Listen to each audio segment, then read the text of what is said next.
Cuando mi hijo me dijo que no sería bienvenido en su casa por Navidad, sonreí, me subí al coche e hice una sola llamada. Para Año Nuevo ya había cancelado sus pagos de hipoteca. Y eso fue solo el comienzo de mi plan. La justicia tenía que restaurarse y la arrogancia ser castigada. No te imaginas lo que hice después. Antes de seguir, te pido que te suscribas al canal y nos cuentes en los comentarios desde dónde nos estás escuchando. Ahora sí, te voy a contar cómo un padre cansado dejó de ser el cajero automático de su propio hijo. Llevaba 8 años viudo cuando todo explotó. 8 años desde que María cerró los ojos en aquella cama de hospital mientras yo le sostenía la mano, prometiéndole que cuidaría de Miguel, que nuestra familia seguiría unida sin importar nada. Cumplí esa promesa con una devoción que rayaba en lo enfermizo, sacrificando mi paz, mi dinero, mi dignidad, todo por mantener viva la ilusión de que éramos una familia funcional. ¡Qué idiota fui! Aquella tarde de diciembre había ido a casa de Miguel con la esperanza ingenua de planear la cena de Nochebuena. En el camino compré una botella del vino favorito de Isabela, un Rioja Reserva que me costó más de lo que debería haber gastado, pero quería causar buena impresión. Siempre quería causar buena impresión, como si mi amor necesitara venir envuelto en papel de regalo caro para ser aceptado. Este año podría hacer mi famoso pavo, dije, hundiéndome un poco más en el sofá de cuero de Miguel, ese sofá que yo había ayudado a pagar cuando Isabela decidió que el anterior ya no combinaba con las cortinas nuevas. Ese con relleno de salvia que tanto le gustaba a tu madre. ¿Te acuerdas de cómo siempre decía que era mejor que el de su abuela? Mis palabras se quedaron flotando en el aire caliente del salón, mezcladas con el olor dulzón de las velas de vainilla cara de Isabela. La casa olía a dinero gastado sin medida, a pretensiones que no podían sostener sin mi ayuda mensual. Miguel se movió a mi lado. Su alianza de boda brilló con la luz del árbol de Navidad de casi 4 metros, un monstruo de adornos importados que probablemente costó más que mi primer coche. Algo en su postura cambió. Los hombros se le encogieron como si se preparara para un golpe, y en ese momento supe que algo malo venía. Lo conocía desde antes de que aprendiera a caminar. Reconocía cada uno de sus gestos, cada señal de que estaba a punto de decepcionarme. «¿Papá? Por desgracia, este año no vas a ser bienvenido aquí por Navidad», dijo al fin, con la voz de alguien que recita un guión escrito por otra persona. Sentí las palabras como un puñetazo en el estómago, de esos que te dejan sin aire y te hacen dudar de lo que acabas de oír. Parpadeé varias veces, seguro de haber entendido mal, de que mi cerebro de 62 años me estaba jugando una mala pasada. ¿Cómo que no voy a ser bienvenido? ¿Qué quieres decir con eso?, pregunté, y odié el temblor que se coló en mi voz, la vulnerabilidad que dejaba al descubierto. Miguel evitó mirarme. Tenía los ojos clavados en la mesa de centro de mármol, la misma que le ayudé a escoger la primavera pasada, cuando Isabela decidió que sus muebles viejos ya no eran lo bastante sofisticados para recibir a sus amigas del club de lectura. Un club de lectura donde, según tenía entendido, nadie leía nada, pero todas competían por servir el champán más caro. «Es que mis suegros vienen», murmuró Miguel, cada vez más pequeño en su propia voz, como si las palabras le quemaran al salir. «Y ellos preferirían que tú no estuvieras». Se me helaron las manos. Ellos preferirían. No nosotros hemos decidido, ni creemos que sería mejor, sino ellos preferirían. Como si la opinión de 2 personas que veía 3 veces al año tuviera más peso que la del hombre que lo había criado solo durante los últimos 8 años, que había hipotecado su casa para que él tuviera un techo, que había renunciado a su propia jubilación para financiar sus sueños de clase alta. «Es más fácil así, papá», añadió, sin atreverse todavía a mirarme. «Ya sabes cómo es su familia con las tradiciones. Tienen su propia forma de hacer las cosas, sus costumbres, sus expectativas. No quiero que te sientas incómodo. La ironía me habría hecho reír si no me hubiera dolido tanto. No quería que yo me sintiera incómodo, como si el problema fuera mi comodidad y no su cobardía. Miré alrededor del salón con ojos nuevos, como si lo viera por primera vez. Las cortinas de seda que yo pagué cuando Isabela se quejó de la falta de privacidad y de que las anteriores parecían de motel de carretera. El piso de madera noble que salió de mi segunda hipoteca porque el laminado original hacía ruido al caminar y eso la ponía nerviosa.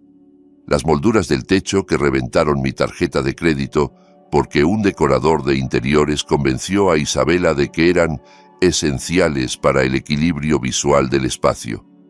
Cada rincón de esa casa llevaba mis huellas, mis sacrificios, mi amor por mi hijo convertido en facturas pagadas y transferencias automáticas. Y ahora me decían que no era bienvenido para sentarme a la mesa que yo mismo había ayudado a comprar. ¿Su propia forma?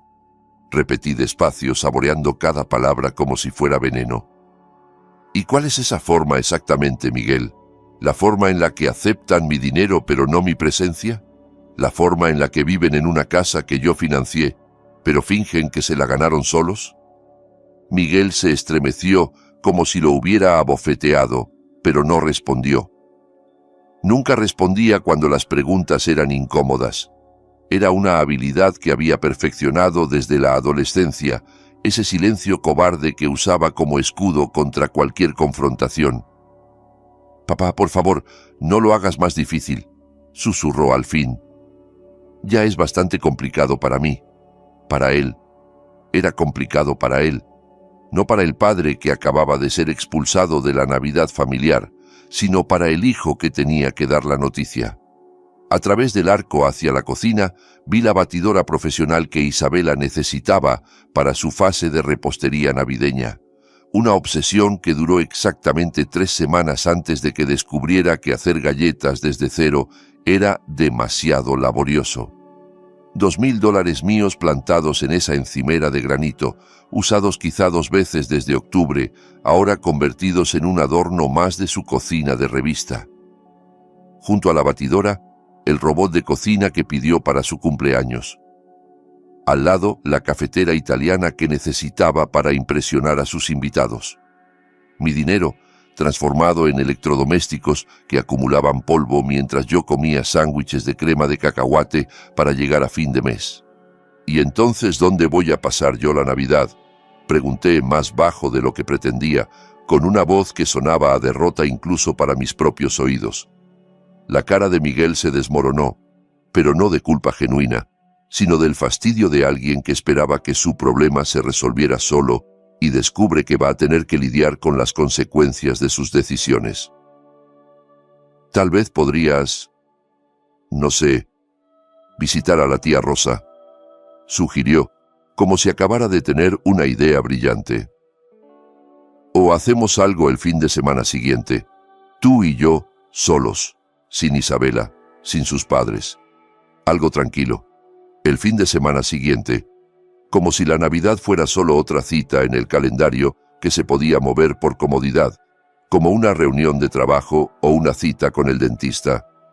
Como si 35 años de tradiciones familiares, de pavos compartidos y villancicos cantados a destiempo, pudieran reprogramarse para el sábado siguiente sin que eso significara nada. Me levanté del sofá con dificultad. Las rodillas protestaron después de tantos años cargando con un peso que ya no era solo físico. 8 años siendo el sostén invisible de esta familia, el que pagaba las cuentas y resolvía los problemas pero nunca recibía el reconocimiento, el que aparecía en las fotos cada vez más pequeño y más al fondo hasta casi desaparecer. «Ya veo», dije, y me sorprendió lo calmada que sonó mi voz, como si algo dentro de mí se hubiera apagado de golpe. «Papá, espera», balbuceó Miguel, poniéndose de pie también, extendiendo una mano que no llegó a tocarme. «No te vayas así. Podemos hablarlo. Seguro que encontramos una solución que funcione para todos». Pero yo ya caminaba hacia la puerta, pasando junto a las fotos familiares donde mi cara aparecía cada vez más pequeña y más al fondo en cada marco. En la más reciente, de la Navidad pasada, apenas se me veía en una esquina casi recortado de la imagen. Pasé junto al armario del recibidor, ese que Isabela había llenado con docenas de chaquetas de diseñador que usaba una vez y olvidaba, mientras yo llevaba el mismo abrigo desde hacía 6 años porque no podía permitirme otro. Puse la mano en el pomo de la puerta, frío y sólido bajo mis dedos, y sentí una claridad extraña, como si de pronto pudiera ver mi vida desde fuera y reconocer por primera vez lo absurdo que había sido todo. «Hijo», dije sin darme la vuelta, porque sabía que si lo miraba a los ojos, perdería la resolución que empezaba a formarse en mi pecho. «Diles a los padres de Isabela, feliz Navidad de mi parte». Abrí la puerta y el aire de diciembre me golpeó la cara como una bofetada, frío y limpio y honesto, de una manera que nada dentro de esa casa había sido en años. Detrás de mí oí a Miguel gritar mi nombre una vez, con esa urgencia falsa de quien sabe que debería hacer algo, pero espera que el problema se resuelva solo. Luego, el clic suave de la puerta al cerrarse. Final absoluto. No corrió tras de mí. No salió a explicarse ni a pedirme que volviera. Solo el sonido de la puerta cerrándose y luego nada. El silencio de diciembre tragándose los últimos restos de mi esperanza. Me senté en el asiento del conductor de mi camioneta con el motor apagado, mirando las luces navideñas parpadear en las ventanas de casas donde las familias se preparaban para celebrar juntas, sin condiciones, sin exclusiones, sin la necesidad de ocultar a nadie por vergüenza. El vecino de enfrente sacaba cajas de adornos del garaje mientras sus hijos corrían a su alrededor, y por un momento lo odié, con una intensidad que me asustó. Lo odié por tener lo que yo había perdido, lo que quizá nunca había tenido realmente. El móvil vibró en mi bolsillo. En la pantalla apareció el nombre de Miguel. Seguramente quería pulir la situación con promesas vacías y culpa repartida, explicarme que no era personal, que él me quería, pero que tenía que pensar en su matrimonio, en su esposa, en la paz de su hogar. Las mismas excusas de siempre envueltas en palabras nuevas. No contesté. Dejé que el teléfono vibrara hasta que paró, y luego vibró otra vez y otra. Cada llamada perdida una pequeña victoria contra la costumbre de correr siempre que él me necesitaba. Giré la llave y el motor cobró vida con un rugido familiar, reconfortante. Me perdí en la oscuridad de las calles de Lomas del Sur, dejando atrás el resplandor cálido de la casa que yo había pagado, pero en la que nunca pertenecería. La calefacción zumbaba contra el frío mientras conducía por las calles conocidas de vuelta a mi casa. Esas calles que había recorrido miles de veces, llevando a Miguel al colegio, a sus entrenamientos de fútbol, a las casas de sus amigos. Cada esquina guardaba recuerdos del hombre que fui alguna vez, el que creía que la familia lo era todo y que daría su último dólar por ver a su hijo sonreír. Aquel hombre era un idiota. Aquel hombre había confundido el amor con la sumisión, la generosidad con el servilismo, y había pagado el precio durante 5 años mientras su hijo y su nuera lo desangraban financieramente sin siquiera molestarse en darle las gracias. Me detuve en el semáforo de la 29 con la avenida Reforma, donde el tráfico de diciembre se acumulaba con la urgencia de las compras de última hora. A través de la ventanilla observé a un padre joven cargar regalos de Navidad en la parte trasera de su camioneta, paquetes envueltos en papel brillante que seguramente contenían juguetes, ropa, ilusiones. Sus hijos pegaban la cara al cristal del coche, empañándolo de puro entusiasmo, y el padre le sonreía con esa mezcla de cansancio y felicidad que yo conocía bien, que había sentido tantas veces cuando Miguel era pequeño y la Navidad todavía significaba algo más que obligaciones y decepciones. Tiempo atrás, ese había sido yo. Tiempo atrás, cargaba regalos mientras Miguel contaba los días que faltaban para abrir los paquetes, y María preparaba ponche en la cocina cantando villancicos con su voz desafinada que a mí me parecía la más hermosa del mundo. Antes de Isabela, antes de convertirme en poco más que un cajero automático con emociones incómodas que había que tolerar para seguir accediendo al dinero. Los números empezaron a desfilar en mi cabeza como una tragaperras rota, cifras que había evitado sumar durante años porque sabía que el total me destruiría. $2.800 cada mes durante 5 años, 60 pagos automáticos que salían de mi cuenta el día 15 como un reloj, sin falta, sin retraso, sin una sola vez que Miguel llamara para dar las gracias o preguntar si podía permitírmelo. Mi calculadora mental se había rendido meses atrás, cuando por fin intenté sumar todo una noche de insomnio y el número me dejó mirando el techo hasta el amanecer. $168.000 solo en pagos de hipoteca. Sin contar el enganche, sin contar las remodelaciones, sin contar los préstamos que nunca se devolvieron, sin contar las emergencias que siempre surgían justo cuando empezaba a recuperarme del golpe anterior. Más dinero del que María y yo habíamos ahorrado para toda nuestra jubilación, para esos viajes que siempre postergábamos, para la casita en la playa que soñábamos comprar algún día. Todo desaparecido. Simplemente desaparecido en el agujero negro de las ambiciones de mi hijo y los caprichos de su esposa. Apreté el acelerador con más fuerza de la necesaria cuando el semáforo se puso en verde. La camioneta rugió como protesta, en perfecta sintonía con mi humor, y dejé que la velocidad me llevara lejos de aquella casa, de aquel barrio, de la versión de mí mismo que había aceptado ser tratado así durante tanto tiempo. Pasé frente a la sucursal bancaria de la Quinta Avenida, donde había refinanciado nuestra casa, la casa de María y mía, el lugar donde criamos a Miguel, donde ella murió sosteniendo mi mano, para cubrir el enganche de la suya. Recordé con nitidez la cara del ejecutivo de banco, un hombre joven con traje demasiado grande que me miraba por encima de sus gafas con una mezcla de profesionalismo y algo que entonces no supe identificar. Ahora lo reconocía. Era lástima. «Señor Flores, ¿está seguro de esto?», me había dicho, pasando las hojas del contrato con dedos nerviosos. «Está poniendo mucho en riesgo por la inversión de otra persona. Es una cantidad considerable para alguien de su edad. ¿La inversión de otra persona?», así lo había llamado. No el futuro de mi hijo, no la seguridad de mi familia, no el acto de amor de un padre por su único hijo, la inversión de otra persona. Tendría que haberlo escuchado, tendría que haber visto la señal de advertencia que me estaba dando un desconocido, pero estaba tan cegado por mi necesidad de ser necesario, de ser el héroe de mi hijo, que firmé sin dudarlo.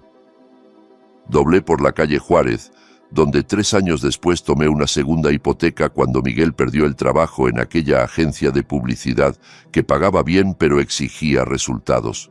Lo despidieron por bajo rendimiento, aunque él lo contó como un recorte de personal, y yo fingí creerle porque era más fácil que enfrentar la verdad. «Es solo temporal, papá», me prometió aquella noche sentado en mi cocina con los ojos rojos y la dignidad hecha pedazos. «Solo hasta que vuelva a levantarme. Unas semanas, un par de meses como mucho». Isabela estaba detrás de él con un bolso de $700 colgando del hombro, asintiendo con cara compasiva mientras sus ojos calculaban mentalmente cuánto valía mi desesperación por ayudar, cuánto podían sacarme antes de que me diera cuenta. Ya lo sabía ahora con la claridad brutal de la retrospectiva. Para ellos yo no valía nada más que el número de mi cuenta bancaria. Entré a mi cochera, la del concreto agrietado que llevaba años necesitando reparación, pero que nunca podía permitirme arreglar porque cada peso extra se evaporaba en su fantasía suburbana perfecta. Las grietas se habían multiplicado con cada invierno, cada ciclo de frío y calor, expandiendo el daño mientras yo enviaba cheques para cubrir sus electrodomésticos de acero inoxidable. La luz del porche parpadeaba con ese zumbido eléctrico que indica una lámpara a punto de morir, otra reparación pendiente en una lista que nunca terminaba porque mi dinero siempre encontraba destinos más urgentes en otra casa, en otra vida. Dentro, la casa se sentía hueca de una manera que iba más allá de la ausencia de muebles nuevos. Era la ausencia de María, por supuesto, el vacío imposible de llenar que había dejado su muerte, pero también era algo más. La ausencia de propósito, de alegría, de cualquier razón para levantarme por las mañanas que no fuera pagar facturas ajenas y esperar llamadas de mi hijo que solo llegaban cuando necesitaba algo. El teléfono empezó a sonar mientras forcejeaba con las llaves en la cerradura oxidada, el tono agudo rebotando en las paredes del porche vacío. Esta vez no era Miguel. En la pantalla apareció el nombre de Isabela, cada letra un pequeño insulto, y sentí una mezcla de rabia y curiosidad que me hizo dudar un segundo antes de contestar.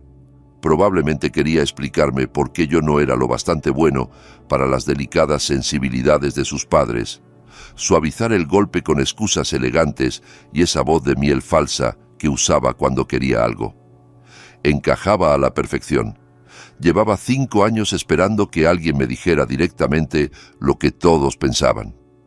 Contesté al cuarto tono, dejándola dudar un instante de si atendería, un pequeño placer mezquino que me supo mejor de lo que debería. Daniel, canturreó con esa dulzura artificial que usaba cuando me pedía que pagara el agua o el impuesto predial, como si me estuviera haciendo un favor al darme la oportunidad de contribuir. Me contaron del pequeño malentendido con Miguel. Qué pena que las cosas se hayan puesto tensas. ¿Malentendido? Me apoyé en la encimera de la cocina sin quitarme el abrigo, sintiendo el frío de la casa colarse hasta los huesos. No creo que haya ningún malentendido, Isabela. Dejaste muy clara tu postura. Tu marido me acaba de decir que no soy bienvenido en Navidad, porque tus padres prefieren no tenerme cerca. Eso es bastante claro, ¿no te parece? Hubo una pausa breve, calculada. Casi podía verla reorganizando su estrategia, buscando el ángulo correcto para manipular la situación a su favor. Mira, sé que esto parece duro, dijo al fin, suspirando con ese dramatismo ensayado que usaba para todo. Pero tienes que entender la perspectiva de mis padres. Son personas muy tradicionales, muy refinadas, esperan cierto ambiente en las fiestas, cierta elegancia. No es nada personal, Daniel, es solo cuestión de compatibilidad. ¿Cierto ambiente? Repetí, y algo empezó a hervir en mi pecho, algo que llevaba años contenido. ¿Y qué clase de ambiente es ese exactamente? ¿El ambiente que pagan mis transferencias mensuales? ¿El ambiente de la cocina que financié yo? ¿El ambiente de las cortinas de seda que salieron de mi bolsillo? Oí bolsas de compras crujiendo al fondo de la llamada. Seguramente estaba de compras, gastando dinero que debería haber ido a la hipoteca, dinero que según todos los cálculos de esa familia era mi responsabilidad proporcionar y su derecho disfrutar. Bueno, dijo, tras otra pausa incómoda, no están acostumbrados a tu tipo de comida, toda esa comida mexicana tan picante, tan intensa, y la música, Daniel, siempre tan alta, tan festiva. Ellos prefieren algo más sofisticado y, sinceramente, son gente muy culta. Esperan conversaciones sobre actualidad, literatura, arte, filosofía, ya sabes, cosas sustanciales. Las palabras me golpearon con más fuerza que una bofetada. 8 años mordiéndome la lengua en reuniones familiares. 8 años tragando insultos velados y miradas de desprecio por amor a Miguel.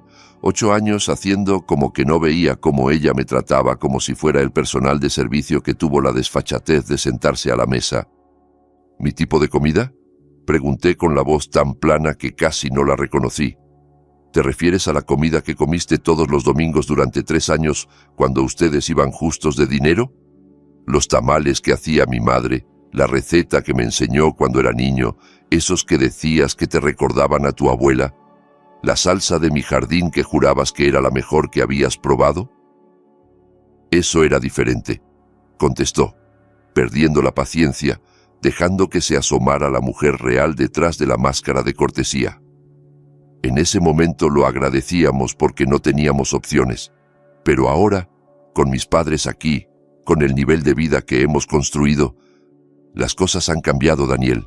Nosotros hemos evolucionado. Ahora, con tus padres aquí, la interrumpí. No puedes permitir que el campesino mexicano te avergüence en tu mesa elegante, ¿verdad? No puedes arriesgarte a que el suegro albañil cuente historias de obra mientras tus padres hablan de sus vacaciones en Europa. La dulzura se evaporó por completo, reemplazada por ese tono cortante que usaba cuando dejaba de fingir. No seas dramático, Daniel. Esto no tiene nada que ver con la raza ni con tu origen. Tiene que ver con la clase, con la educación, con el refinamiento. Mi padre se graduó con honores de la Universidad de Monterrey, una de las mejores del país. Mi madre habla 4 idiomas con fluidez. Veranean en Marbella cada año. Conocen Europa como la palma de su mano. ¿Qué aportarías tú exactamente a una conversación con ellos? ¿Historias de poner azulejos? ¿Anécdotas de la construcción? ¿Consejos sobre mezcla de cemento? Sentí un calor subir por el pecho, una rabia antigua que llevaba años enterrada bajo capas de resignación y amor mal entendido. Pero mantuve la voz estable, porque sabía que perder el control era exactamente lo que ella esperaba, la excusa perfecta para pintarme como el salvaje irracional que confirmaba todos sus prejuicios. Levanté un negocio desde cero después de que muriera el abuelo de tu marido, dije con una calma que me costó sangre mantener. Empecé poniendo azulejos con mis propias manos y terminé empleando a más de 50 personas, dándoles trabajo digno y salarios justos. He pagado más en impuestos de lo que tu padre ganó en su mejor año en ese banco, donde pasó 40 años detrás de un escritorio sin arriesgar nada. He construido hospitales, escuelas, casas donde viven familias reales. ¿Qué ha construido tu padre además de una jubilación cómoda a costa del dinero de otros? El dinero no lo es todo, Daniel, respondió con esa frialdad de quirófano que usaba cuando quería herirme de verdad. La cuna importa, la educación importa, los modales, la cultura, el saber estar. Y francamente, María entendía mejor cuál era su lugar que tú. Ella sabía comportarse, sabía cuándo hablar y cuándo quedarse callada. Nunca hacía sentir incómoda a nadie. El nombre de mi esposa en su boca fue como un cuchillo entrando despacio entre las costillas. El silencio al otro lado de la línea se volvió sólido, denso, casi tangible. Isabela había cruzado un límite que ni siquiera sabía que existía hasta que la oí pisotearlo con sus tacones de diseñador, sin remordimiento, sin darse cuenta de que acababa de encender un fuego que no podría apagar. ¿Qué acabas de decir de mi esposa?, pregunté, y la voz que salió de mi garganta no era la mía, era algo más antiguo, más peligroso, la voz de un hombre que por fin había encontrado el límite de su paciencia. Solo digo que ella sabía cómo mezclarse mejor, replicó, imperturbable, como si estuviéramos discutiendo el color de las servilletas. No hacía olas. Entendía que hay espacios que no son para una, conversaciones en las que no tiene sentido participar. Tenía humildad, Daniel. Sabía cuál era su lugar en el mundo. Cerré la mano alrededor del teléfono hasta ponerme blanco de los nudillos, sintiendo el plástico crujir bajo la presión. María tenía más clase en un dedo que toda tu familia junta en la sangre. Dije, cada palabra un ladrillo en un muro que estaba construyendo entre nosotros. María era maestra de escuela primaria. Enseñó a leer a más de 1000 niños en 30 años de carrera, muchos de los cuales ahora son médicos, abogados, ingenieros. María hablaba 3 idiomas porque le gustaba aprender, no porque necesitara impresionar a nadie. María cocinaba para los vecinos cuando estaban enfermos, visitaba a los ancianos del barrio, organizaba colectas para familias necesitadas. María era la mejor persona que he conocido en mi vida, y tú no eres digna ni de pronunciar su nombre. ¡Ay, por favor!, bufó con ese desprecio que ya ni se molestaba en disimular. Era una señora de la limpieza que tuvo suerte de casarse con alguien que ganaba bien. Al menos tenía la decencia de no hacer escándalo, de no causar problemas. Eso es más de lo que puedo decir de ti.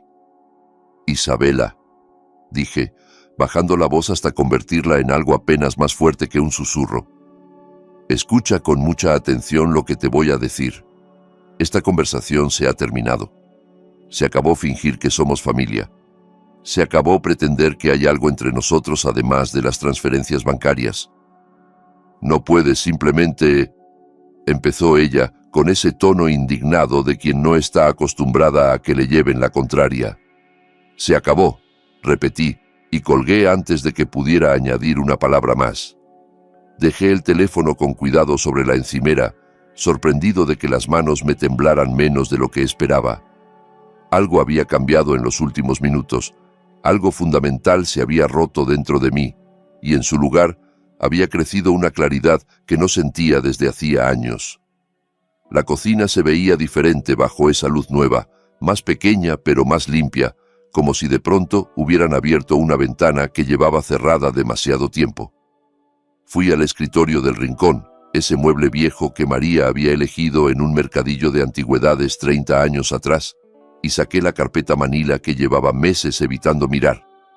Extractos bancarios, papeles de hipoteca, recibos, facturas, 5 años de transferencias automáticas que me habían dejado seco mientras ellos vivían como si pertenecieran a una élite que solo existía en su imaginación.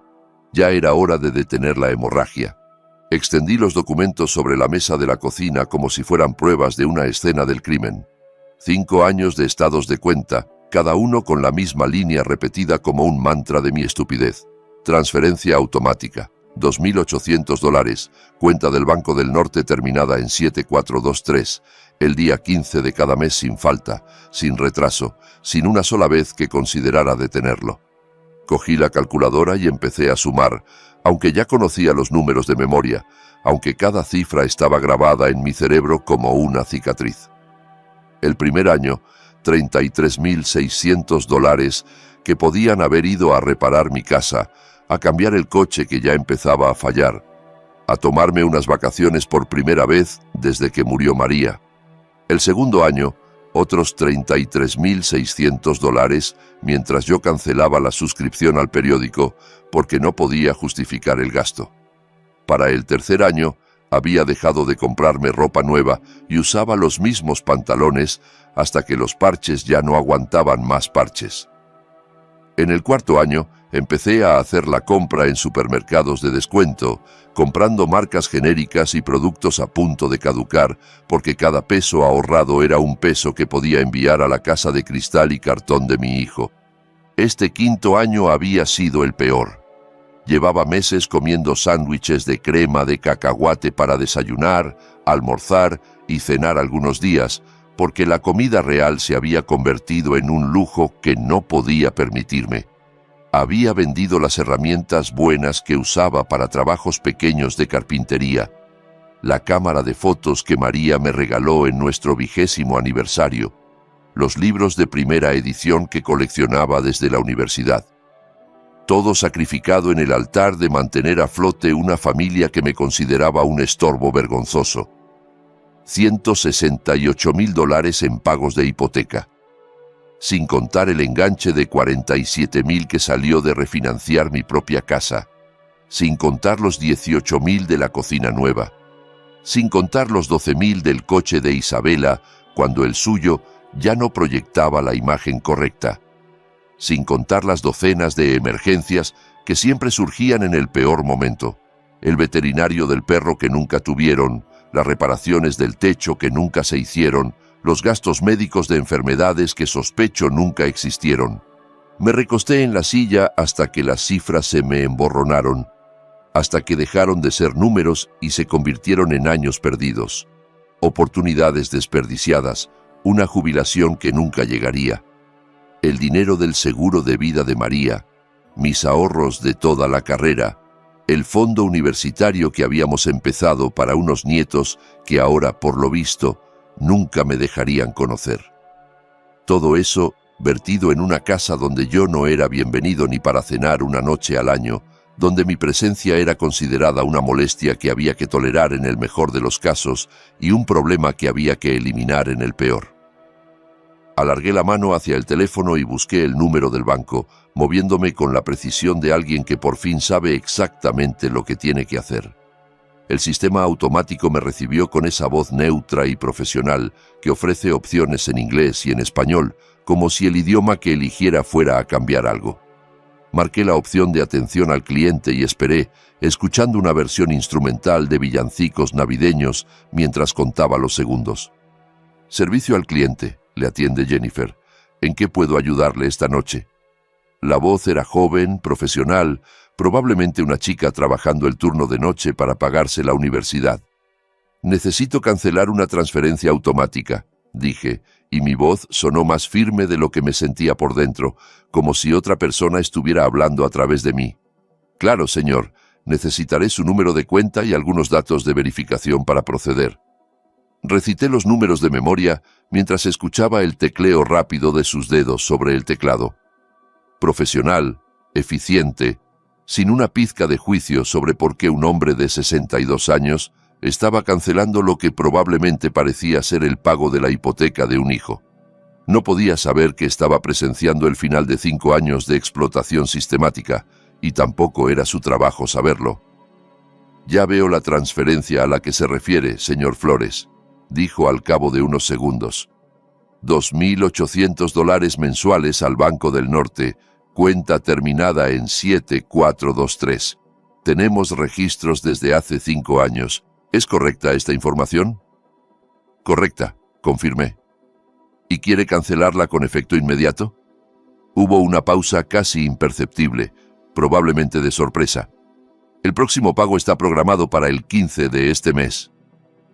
Miré alrededor de mi cocina. Los electrodomésticos viejos que no podía cambiar porque cada peso se iba a otra parte. Las paredes que llevaban una década sin pintura. Las ventanas por donde se colaba el frío de diciembre porque el dinero de las reparaciones siempre encontraba destinos más urgentes en el castillo de otra persona. Pensé en María, en lo que diría si pudiera verme ahora, en si estaría orgullosa de mi generosidad o avergonzada de mi debilidad. Pensé en Miguel de niño, corriendo por este mismo piso, pidiendo que lo cargara porque tenía miedo de la oscuridad. Pensé en el hombre en que se había convertido, el que me había mirado a los ojos esa tarde y me había dicho que no era bienvenido en su casa por Navidad. Con efecto inmediato, confirmé. Cancélela ahora mismo. Listo, señor Flores. La transferencia automática ha quedado cancelada. No se realizará el pago del 15 de diciembre, ni ninguno posterior. ¿Desea que le envíe una confirmación por correo electrónico? Sí, por favor. Perfecto. ¿Hay algo más en lo que pueda ayudarle esta noche?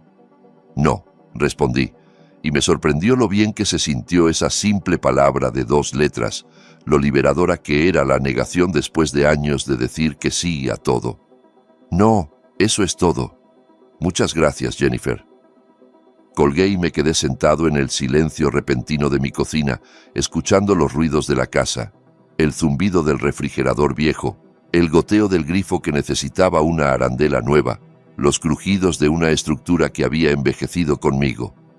Fuera, la oscuridad de diciembre había caído por completo sobre Monterrey. A través de la ventana veía las luces navideñas de los vecinos parpadeando en patrones festivos, familias preparándose para celebraciones en las que nadie sería excluido por no ser lo bastante refinado. Por primera vez en 5 años, el presupuesto del mes siguiente iba a cuadrar. Por primera vez desde que murió María, podría arreglar la luz del porche sin sentir que estaba robándole algo a mi hijo. Podría comprar comida decente, café del bueno, quizá incluso plantearme unas vacaciones cortas a algún lugar donde nadie me conociera y nadie esperara nada de mí. Recogí los estados de cuenta, los papeles de la hipoteca, todas las pruebas de mi martirio voluntario, y los llevé a la chimenea. No había encendido fuego allí desde la última Navidad que María estuvo viva, cuando nos sentamos juntos a ver las llamas mientras planeábamos un futuro que nunca llegaría. Encendí un fósforo y lo acerqué al papel, viendo cómo la llama prendía primero en una esquina y luego se extendía, hambrienta, consumiendo cifras y fechas y toda la evidencia de mi estupidez. 5 años de sacrificio inútil se convirtieron en cenizas mientras yo miraba, hipnotizado por el fuego, sintiendo el calor en la cara por primera vez en mucho tiempo. El móvil vibró sobre la encimera con un mensaje de texto nuevo, seguramente Miguel tratando de arreglar las cosas o Isabela pidiendo dinero para algo esencial, como cojines decorativos nuevos para el sofá que yo había financiado. No miré. En lugar de eso, fui al armario donde guardaba las botellas especiales y saqué el whisky bueno, el que llevaba años reservando para una ocasión especial que nunca parecía llegar. Había pensado abrirlo cuando Miguel me diera un nieto, cuando anunciaran algún logro que justificara todo lo que había sacrificado por ellos. Pero esa noche era ocasión suficiente. Esa noche era el comienzo de algo nuevo. Serví 2 dedos generosos en un vaso de cristal que había sido de mi padre, el único objeto de valor que conservaba de mi infancia, y lo levanté hacia la foto de María sobre la repisa. «Por ti», dije en voz alta, a la mujer que ya no podía oírme, «y por el hombre que voy a volver a ser». El whisky bajó suave y caliente, con notas de roble y caramelo que no había probado en años. Fuera, las campanas de alguna iglesia cercana empezaron a sonar, llamando a la misa de medianoche que María nunca se perdía. Me senté en mi sillón favorito, el que ella eligió para mí hace tantos años diciendo que era perfecto para leer y pensar, y dejé que el silencio me envolviera. No era un silencio de soledad, como tantas otras noches. Era un silencio de posibilidad, de espacio abierto donde antes solo había obligaciones y decepciones. Por primera vez en 5 años, el futuro se sentía como algo que podía diseñar yo mismo, no como una serie de facturas que pagar y expectativas que cumplir. La mañana siguiente amaneció clara y fría, con ese sol de diciembre regiomontano que entra a raudales por las ventanas y hace brillar el polvo en el aire. Me desperté sin el peso familiar de la ansiedad financiera, sin el cálculo automático de cuánto dinero desaparecería de mi cuenta en 3 días. Por primera vez en años, el día se extendía delante de mí como un regalo sin abrir, lleno de posibilidades que no involucraban sacrificarme por gente que no me valoraba.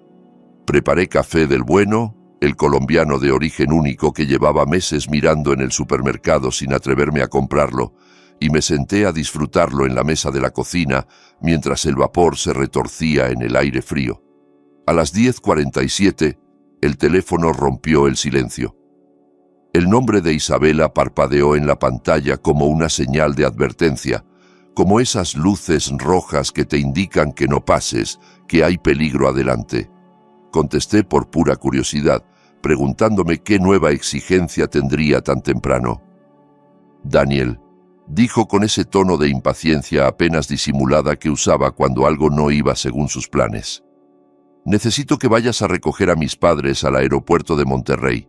Su vuelo desde Ciudad de México llega a las 2 de la tarde. Puerta de llegadas internacionales, van a estar esperándote». Dejé la taza sobre la mesa con cuidado, observando cómo el vapor seguía subiendo en espirales lentas, completamente inconsciente del drama que se desarrollaba a su alrededor. «Isabela, ¿se te olvidó la conversación de ayer por la noche?», pregunté con una calma que me sorprendió a mí mismo.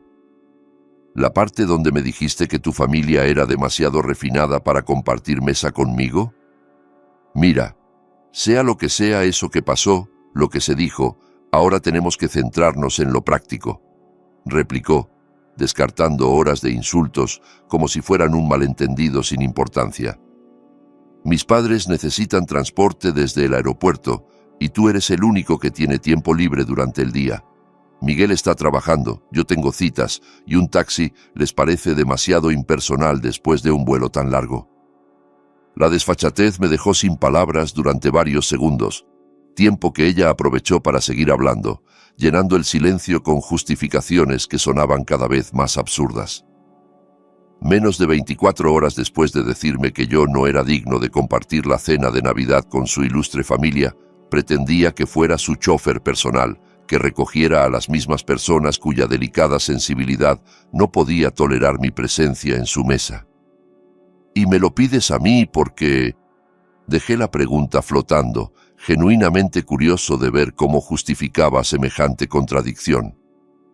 «Porque eso es lo que hace la familia, Daniel», respondió con un suspiro de paciencia agotada, como si estuviera explicándole algo obvio a un niño lento.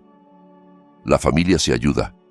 Además, seamos honestos, tú no eres una amenaza para nadie.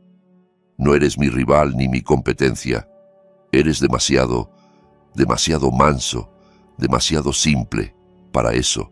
Así que súbete a tu camioneta y ve por ellos. Nos harías un favor enorme y demostraría que no hay resentimientos. La palabra manso me golpeó como una bofetada inesperada. Manso, como un animal domesticado, como un perro que viene cuando lo llaman sin importar cuántas veces lo hayan pateado. Así me veía, así me habían visto siempre, un recurso útil, predecible, incapaz de morder la mano que lo alimentaba, aunque esa mano lo estuviera estrangulando lentamente. ¿Qué aerolínea?, pregunté al fin, muy tranquilo, dejando que pensara que había ganado. Vuelo 447 de Aeroméxico, dijo, y pude oír la satisfacción en su voz, el alivio de quien confirma que el mundo sigue funcionando como esperaba. Aterrizan a las 2 en punto. Estarán esperando en la zona de equipaje, en la banda 3. Llevan varias maletas, así que asegúrate de que haya espacio en tu camioneta. Y, Daniel, añadió como si fuera un detalle menor, esperan que vaya alguien que sepa manejar bien el equipaje. No nos hagas quedar mal. Claro, respondí, dejando que mi voz sonara dócil, complaciente. Me encargaré de todo. No te preocupes por nada. Bien. Y ponte algo decente, por favor. Quizá esa camisa azul que llevaste a la graduación de Miguel, la que te queda medio presentable.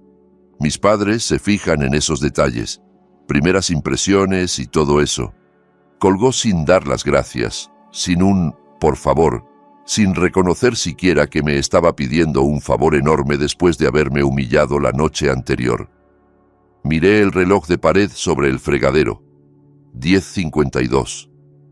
Tenía más de 3 horas antes de que aterrizara el vuelo, tiempo de sobra para llegar al aeropuerto si salía inmediatamente. Me serví otra taza de café, le añadí una cucharada extra de azúcar, un lujo que no me había permitido en meses, y abrí el periódico de ayer por la sección de crucigramas.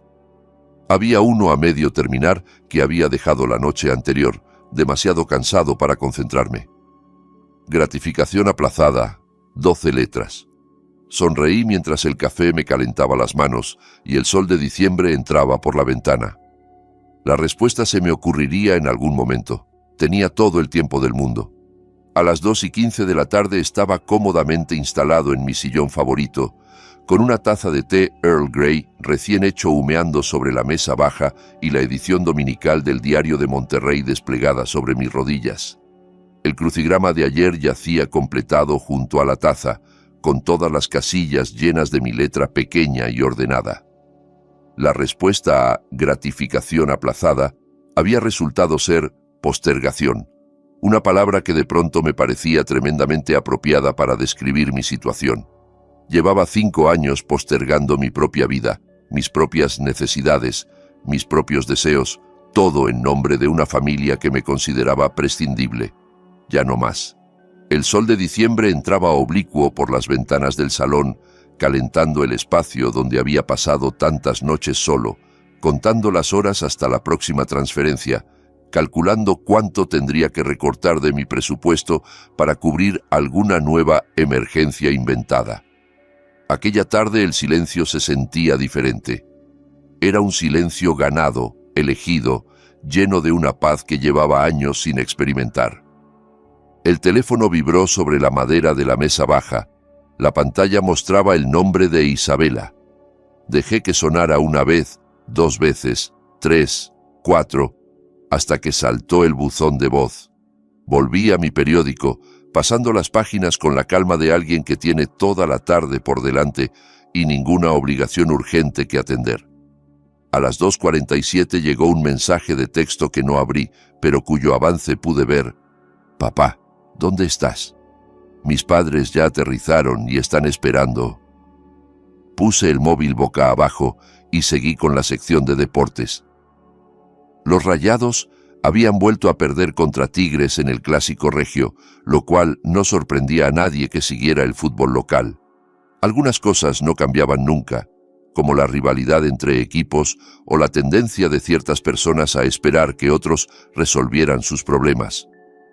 A las 3 de la tarde fui a la cocina a preparar más té, tomándome mi tiempo para calentar el agua hasta el punto exacto, para dejar reposar las hojas el tiempo necesario, para disfrutar cada paso de un ritual que llevaba años haciendo con prisa.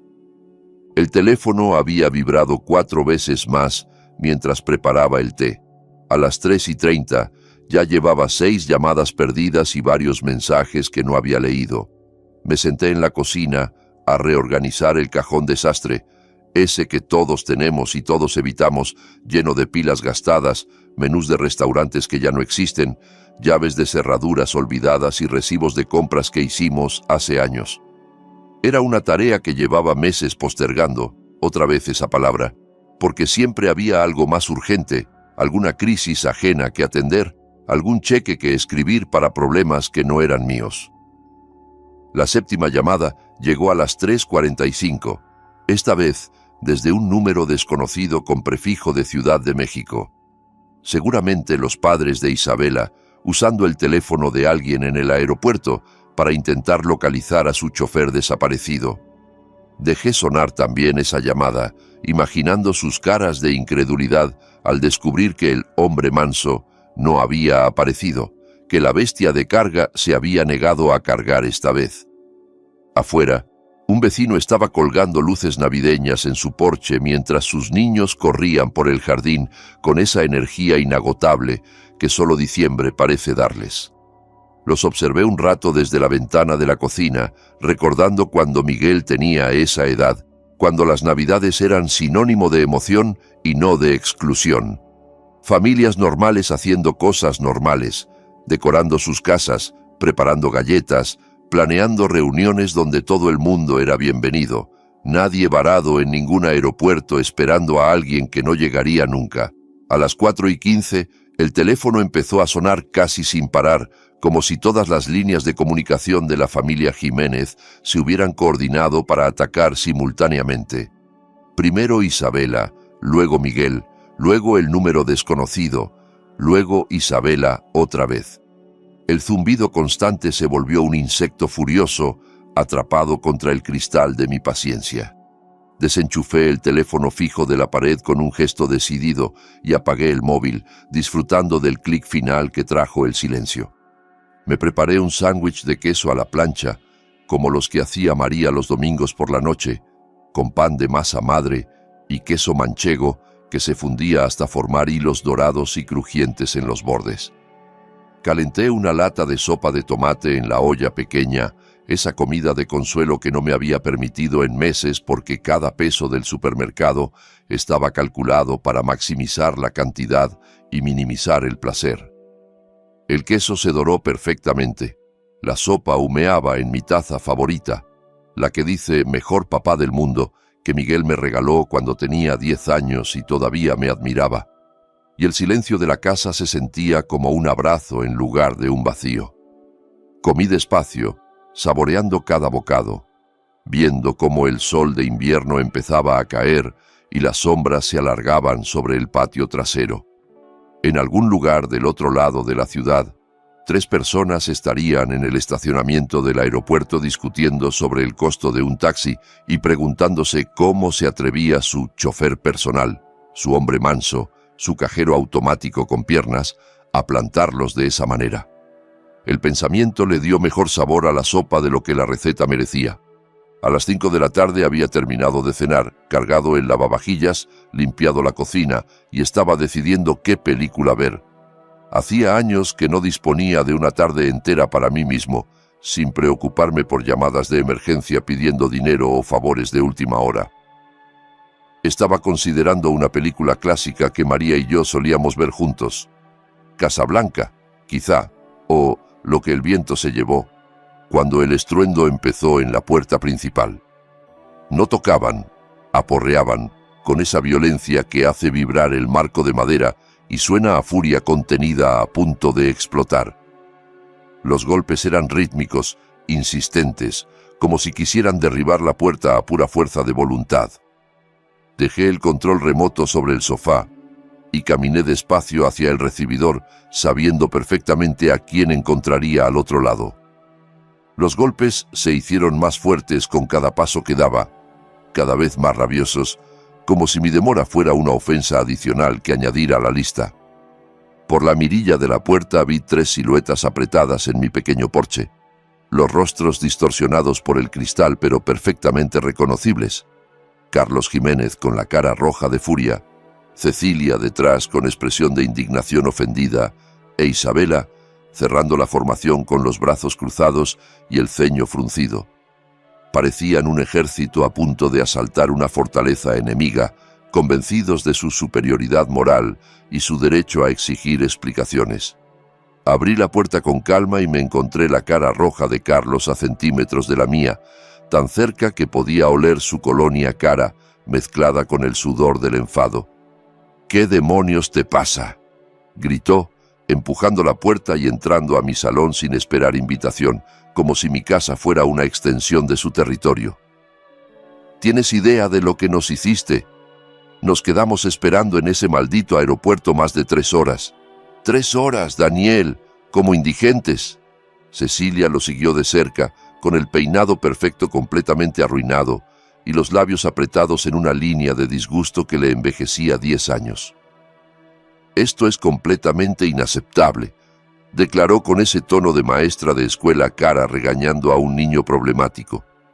«Absolutamente bárbaro. Viniendo de alguien de tu edad, de tu supuesta experiencia, es simplemente vergonzoso». Isabela cerró la marcha, el abrigo de marca arrugado como si hubiera pasado horas, retorciéndolo de pura frustración, el maquillaje corrido de lágrimas de rabia que se había limpiado a medias. «Nos humillaste», escupió, las palabras saliendo como veneno. «¿Tienes idea de lo que hiciste? Mis padres tuvieron que pagar un taxi de $40 porque tú decidiste que era más importante. ¿Qué? ¿Quedarte en casa mirando la televisión? ¿Demostrarnos algo?» «Salgan de mi casa», dije, y mi voz cortó su coro de acusaciones como una navaja a través de seda.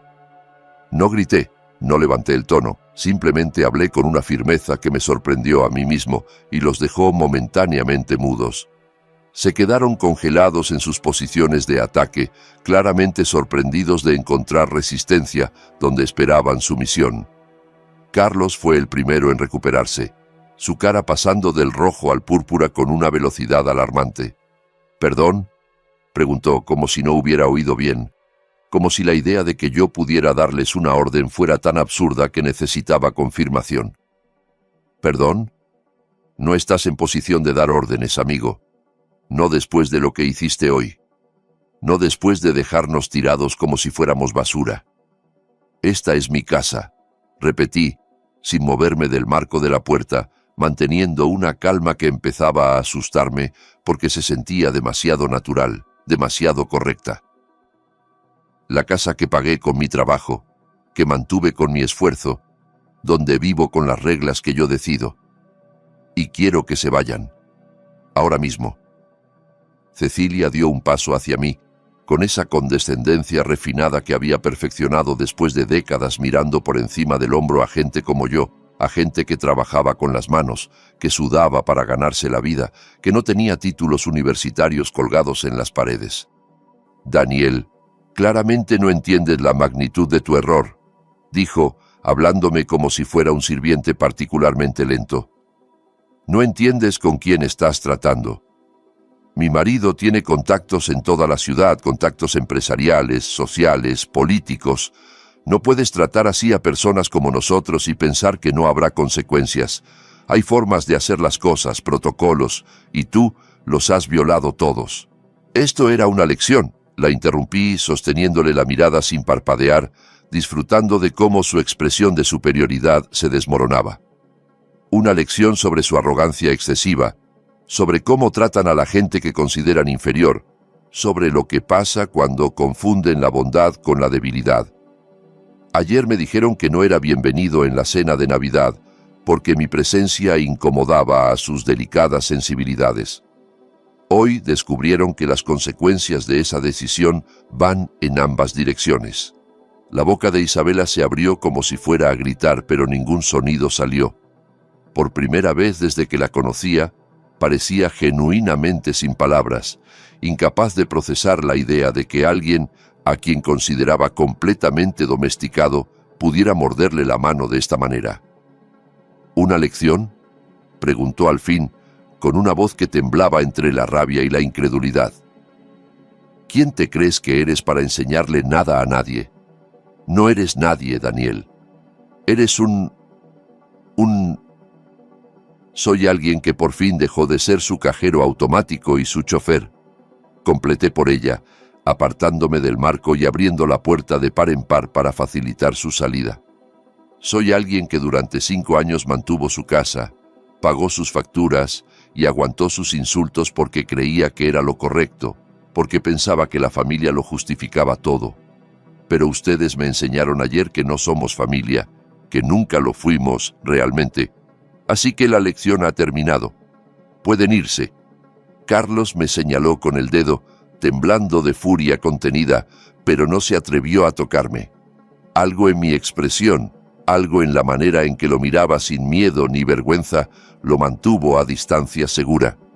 «No tienes idea de con quién te estás metiendo, viejo», dijo, escupiendo las palabras como amenazas. «Llevo en esta ciudad más tiempo del que tú llevas respirando.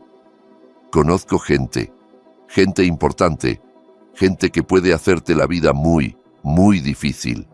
Con una llamada puedo cerrar todas las puertas que se te ocurra abrir».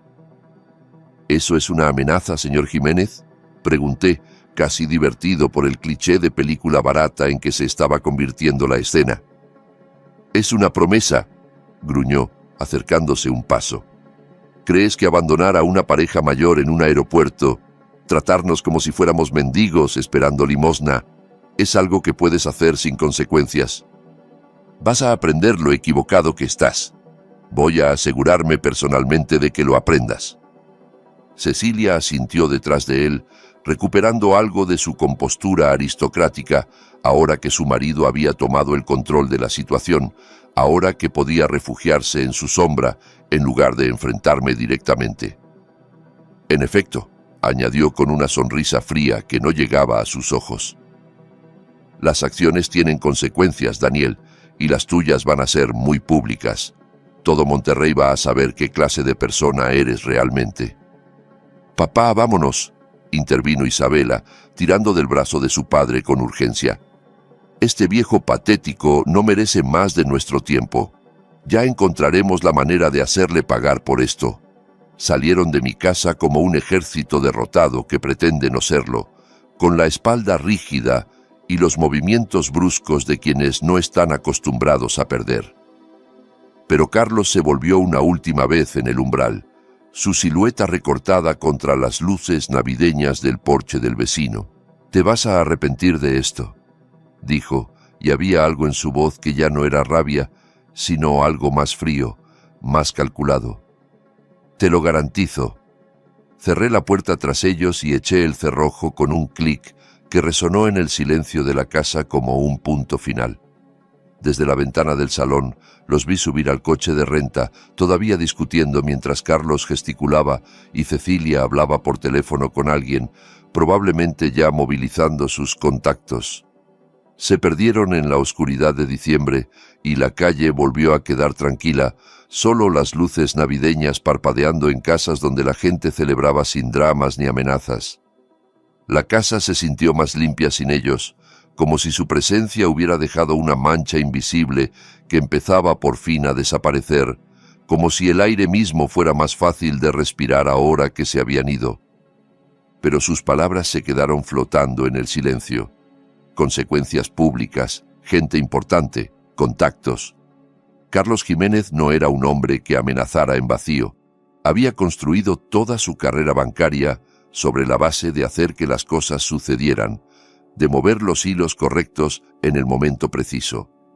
Si decía que iba a hacerme pagar, probablemente ya tenía un plan formándose en su cabeza, probablemente ya sabía exactamente qué palancas mover para causarme el máximo daño posible.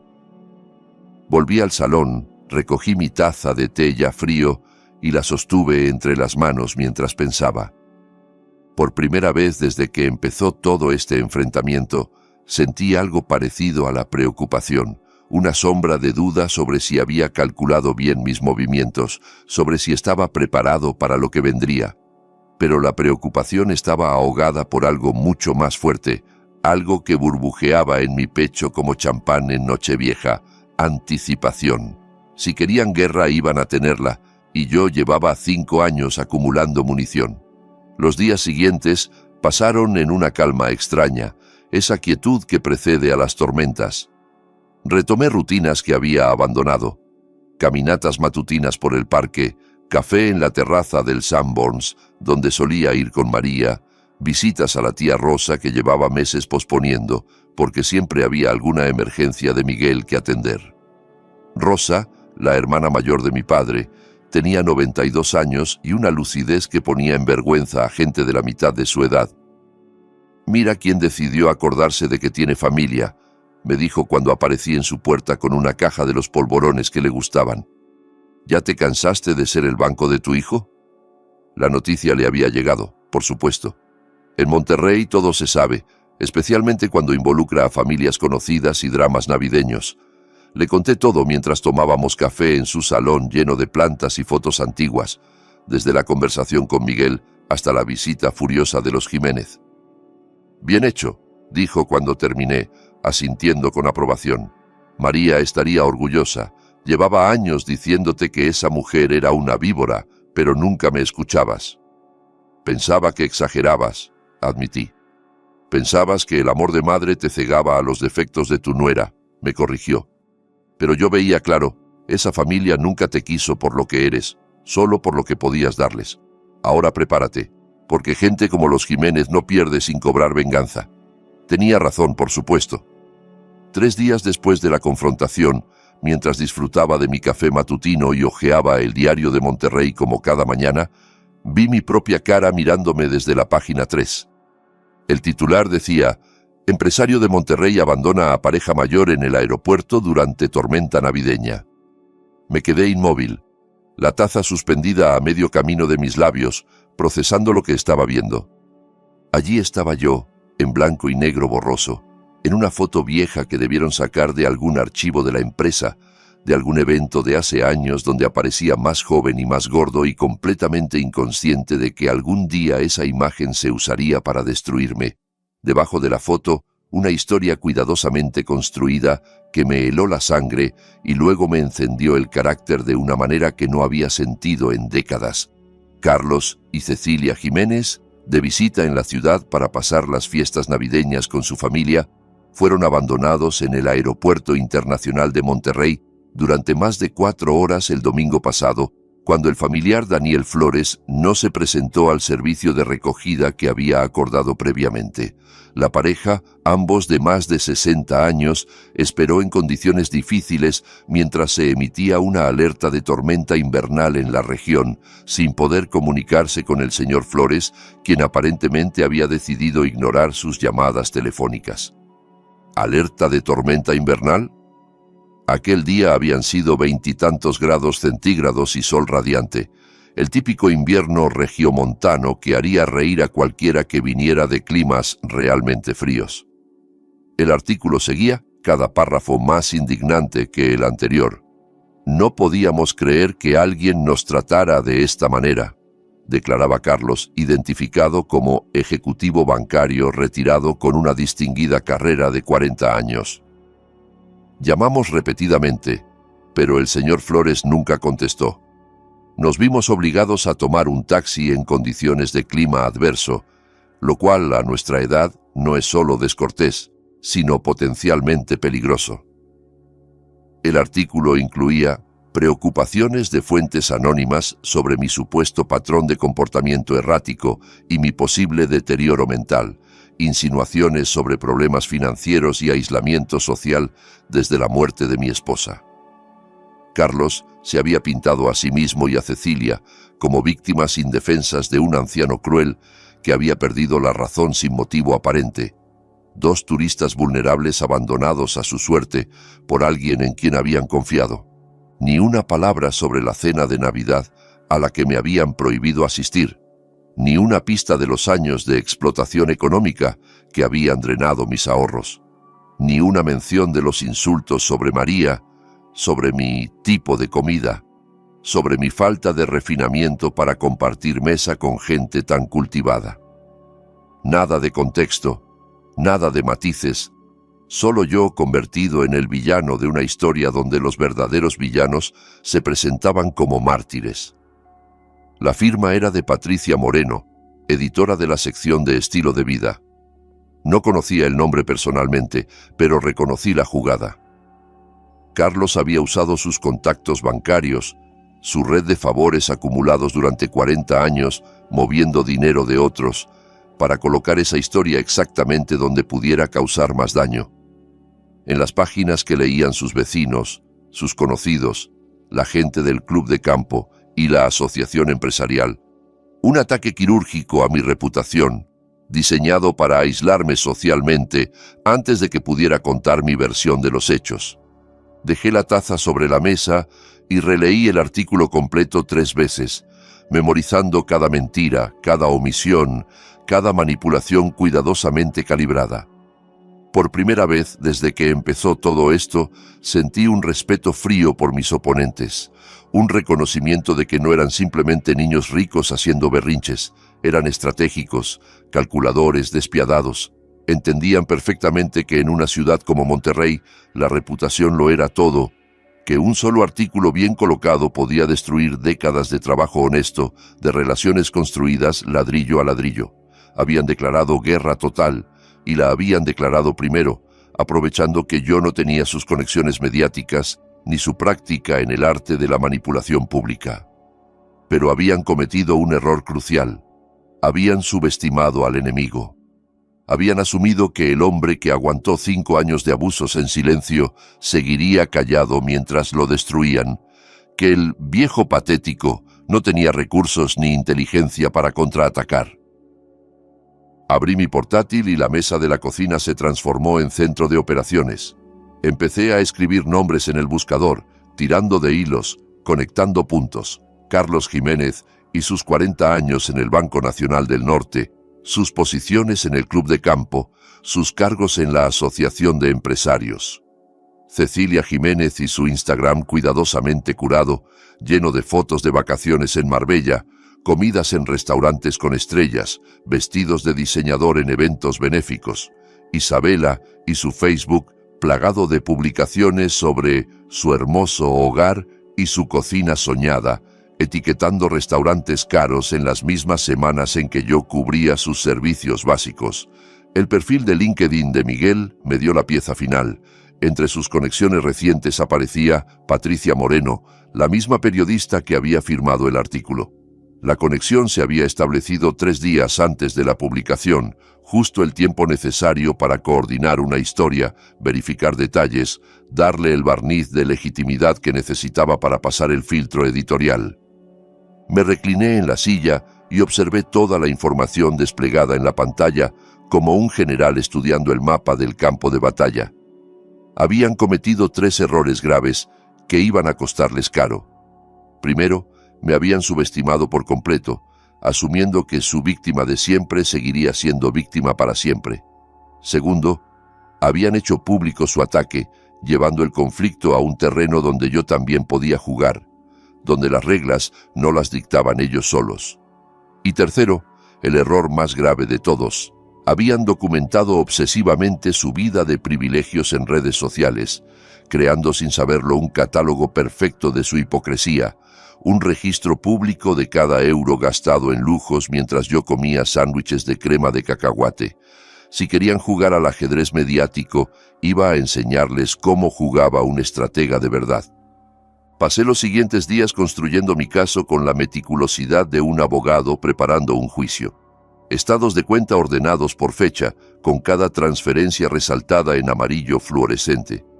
Recibos y facturas en orden cronológico, mostrando el patrón implacable de mi apoyo financiero, el enganche de la casa, las remodelaciones, los electrodomésticos, los préstamos de emergencia que nunca se devolvieron.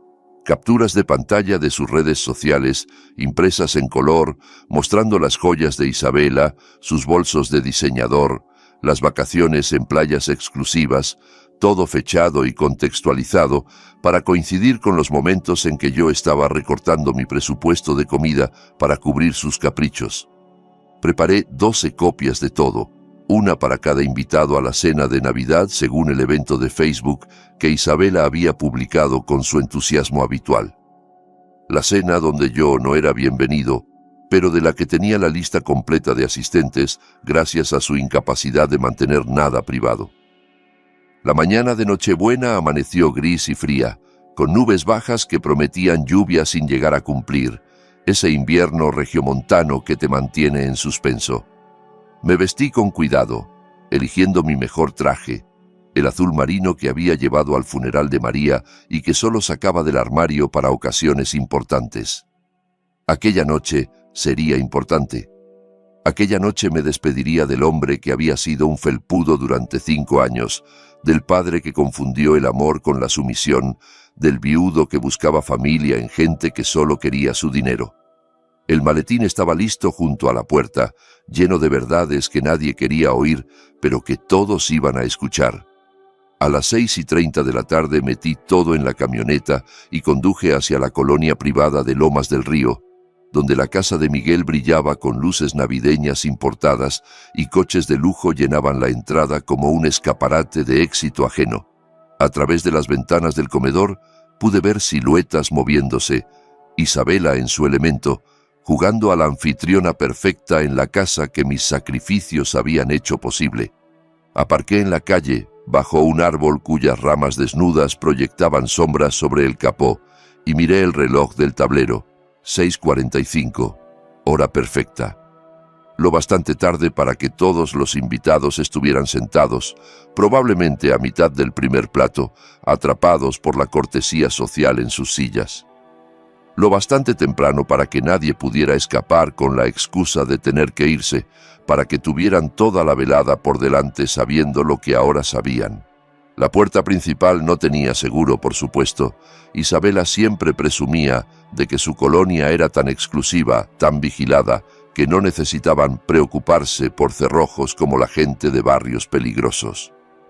Otra de sus pequeñas crueldades cotidianas, otra forma de recordarme que yo venía de un mundo que ella consideraba inferior. Giré el pomo y la puerta se abrió sin resistencia, como si la casa misma me estuviera invitando a entrar. El aire caliente me golpeó primero, cargado de aromas de comida cara y perfumes de diseñador. Luego llegaron las voces, ese murmullo elegante de conversación de sobremesa, risas educadas, el tintineo de copas de cristal. Caminé por el pasillo que conocía tan bien, pasando junto a las fotos donde mi cara había ido desapareciendo progresivamente, junto al armario de abrigos que costaban más que mi coche, hacia el comedor donde toda la familia perfecta estaba reunida, celebrando sin mí. Y entonces le dije, en mi familia no hacemos las cosas así. Iba contando Cecilia cuando entré, su voz de miel venenoso resonando sobre las risas de los demás. En nuestra familia tenemos estándares, tradiciones que mantenemos sin importar. Dejó de hablar cuando me vio aparecer en el umbral del comedor. 12 caras se volvieron hacia mí al unísono, algunas sorprendidas, otras directamente horrorizadas, ninguna feliz de verme. Isabela se quedó congelada con la copa de vino a medio camino de los labios, el color drenándose de su rostro maquillado. Miguel palideció tanto que pensé que iba a desmayarse sobre su plato de pavo. Carlos y Cecilia me miraban como si acabaran de ver a un fantasma particularmente inoportuno, alguien que debería haber tenido la decencia de quedarse muerto y enterrado.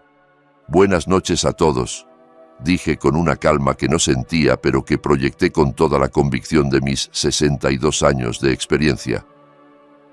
Espero que no les moleste que me una a su celebración de Navidad. Después de todo, he contribuido bastante a hacerla posible. Isabela fue la primera en encontrar su voz, aunque salió estrangulada, irreconocible. Daniel, esto es completamente inapropiado. No fuiste invitado.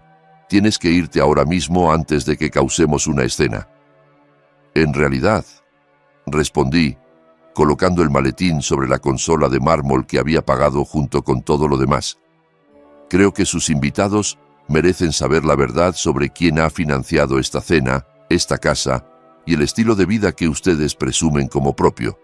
Una mujer que no reconocí, probablemente una de las amigas de Cecilia de las comidas benéficas, se inclinó hacia adelante con expresión curiosa, mezclada con el morbo de quien presiente un espectáculo. ¿De qué está hablando? ¿Quién es este señor? Daniel está... Isabela buscaba palabras, las manos temblando sobre el mantel. Daniel está teniendo algún tipo de episodio. No está bien. Miguel, por favor, llama a alguien. Llama a seguridad. Llama a la policía.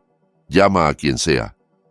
Pero yo ya estaba dando la vuelta a la mesa, dejando un paquete de documentos frente a cada invitado, como un camarero sirviendo el plato principal de una cena que nadie había ordenado. Aquí tienen los registros bancarios de los últimos 5 años. Expliqué con tono casi conversador, el mismo tono que usaría para explicar el menú del día.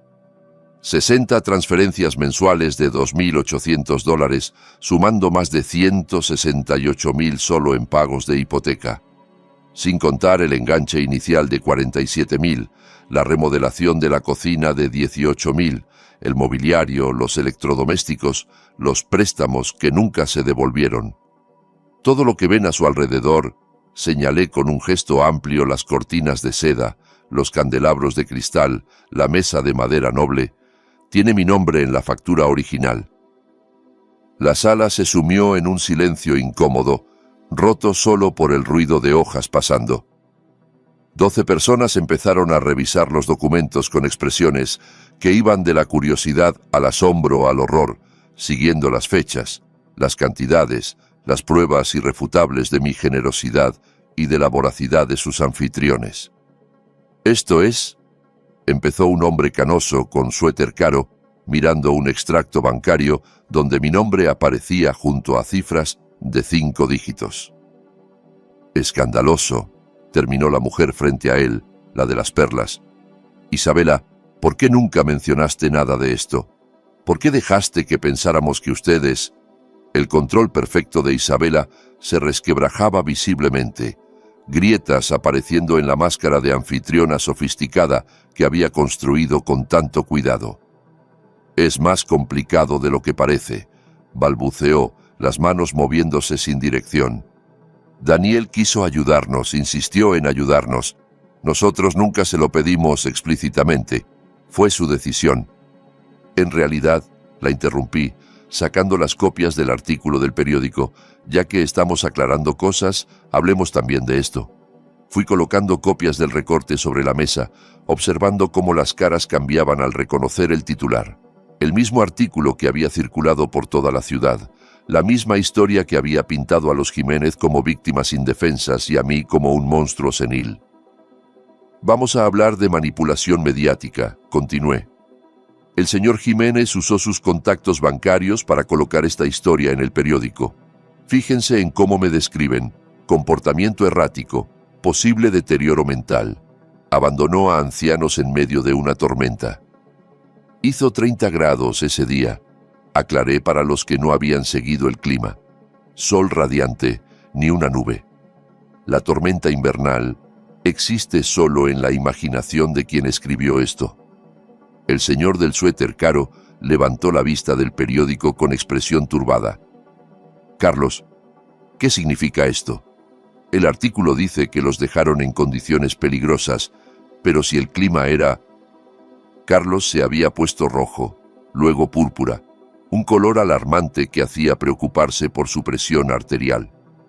Este hombre está mintiendo, dijo, aunque su voz ya no tenía la autoridad de antes. Está claramente perturbado, como indica el artículo.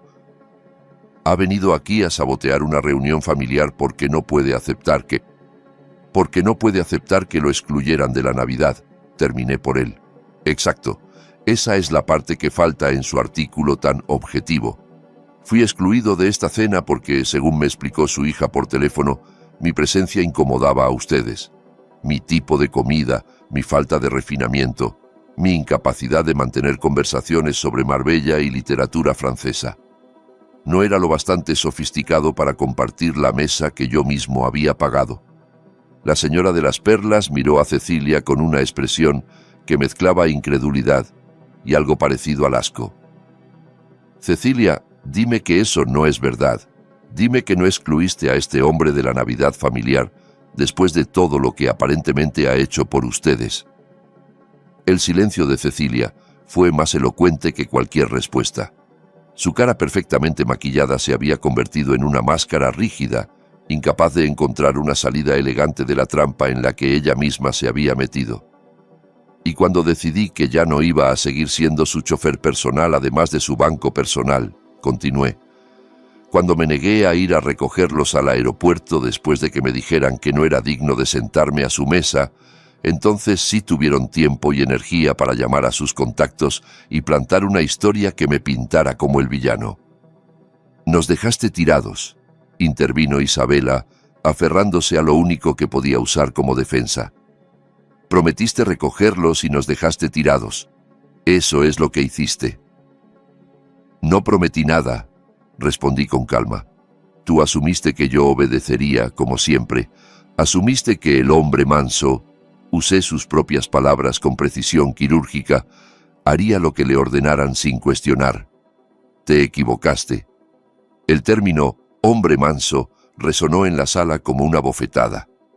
Varios invitados intercambiaron miradas incómodas, procesando no solo la información de los documentos, sino la dinámica de desprecio que acababan de presenciar confirmada en tiempo real.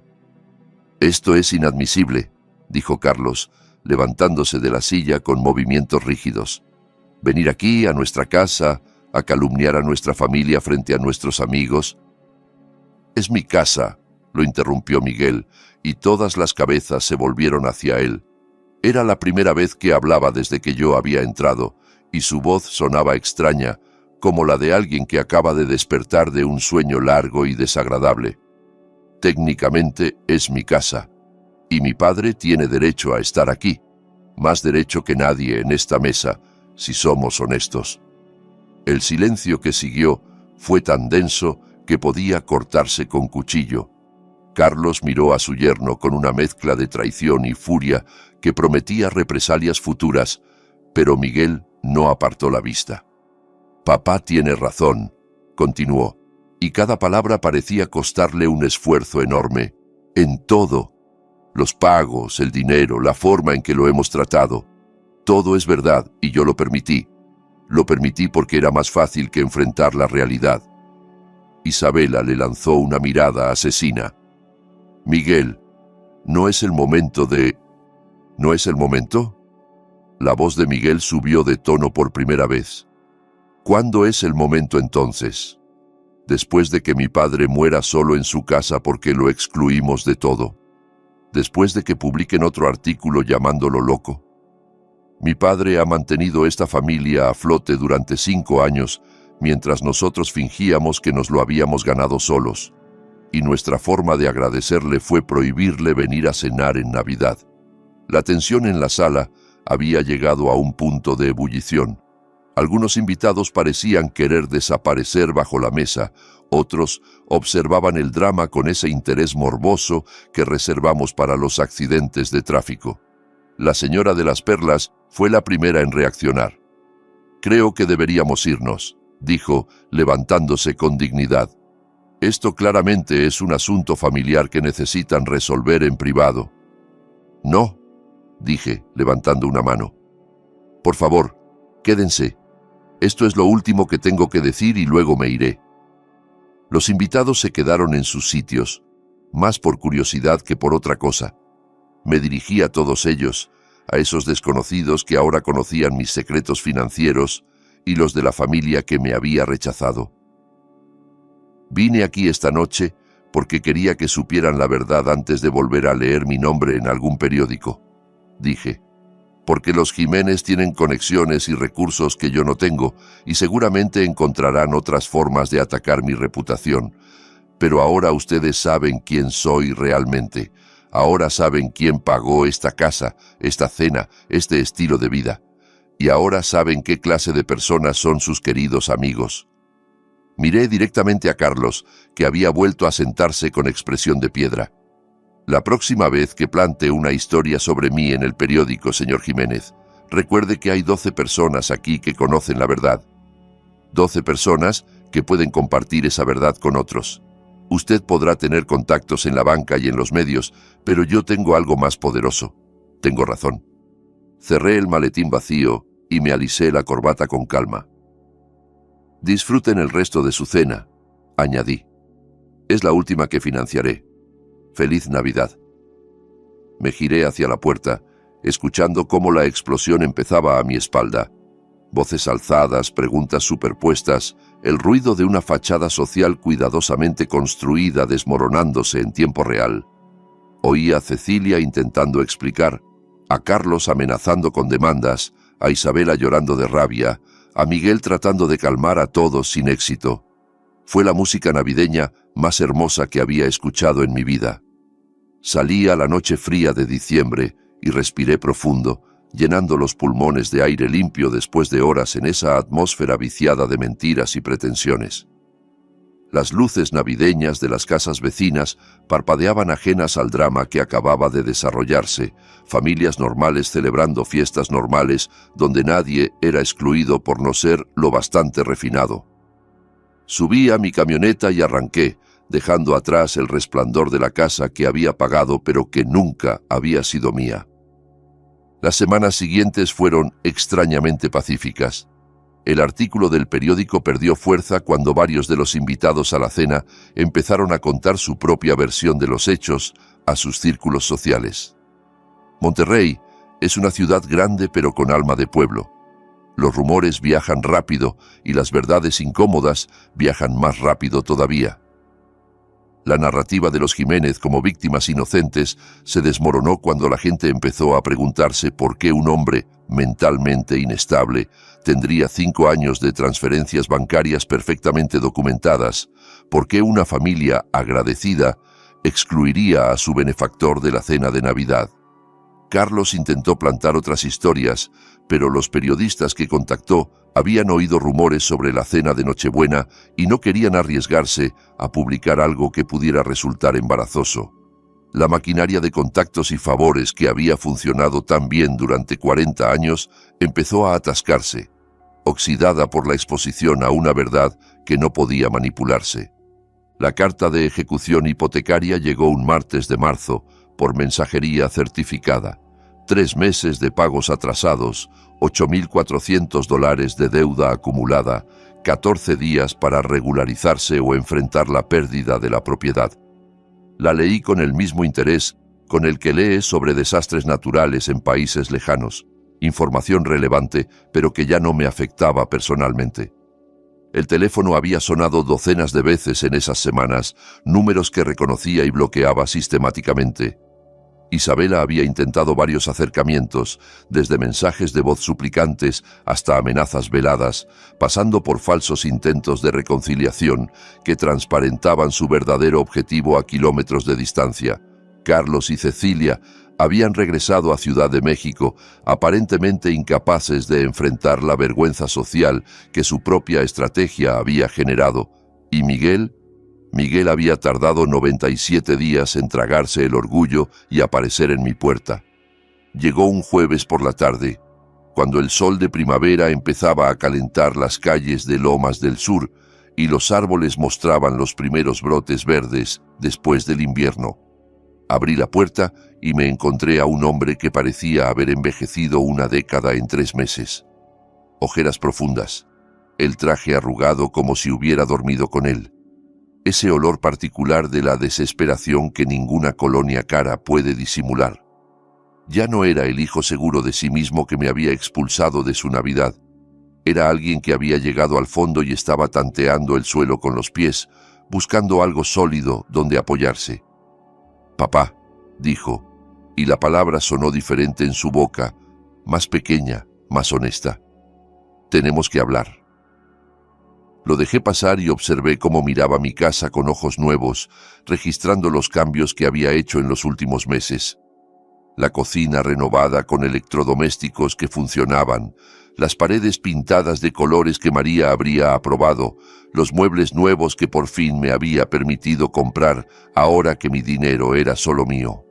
«Bonito lugar», murmuró, tocando el respaldo del sofá nuevo, como si necesitara confirmar que era real. «Es lo que pasa cuando gastas tu dinero en ti mismo en vez de en gente que no lo aprecia», respondí sin crueldad, simplemente constatando un hecho. «¿Quieres café?», negó con la cabeza y se sentó en el borde del sofá, como si no se atreviera a acomodarse, como si sentarse completamente fuera a reclamar un derecho que ya no tenía. El silencio se extendió entre nosotros, pesado con 5 años de errores y meses de distancia, lleno de todas las conversaciones que deberíamos haber tenido y nunca tuvimos. «Papá, necesito que sepas lo mucho que siento todo», empezó, mirándose las manos como si las palabras estuvieran escritas allí. «Lo de la cena, lo del periódico, la manera en que Isabela te trató, la manera en que yo permití que te trataran. Todo, lo siento todo». «Continúa», dije sin darle el perdón fácil que estaba buscando, sin facilitar su camino hacia la redención.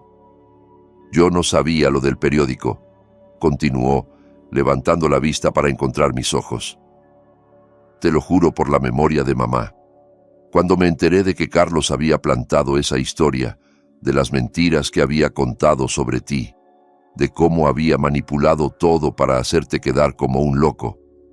Se pasó las manos por el pelo con gesto desesperado. Me di cuenta de con qué clase de gente me había aliado, de a quién había elegido por encima de mi propio padre. La mención de María tensó algo en mi pecho, pero mantuve la expresión neutra.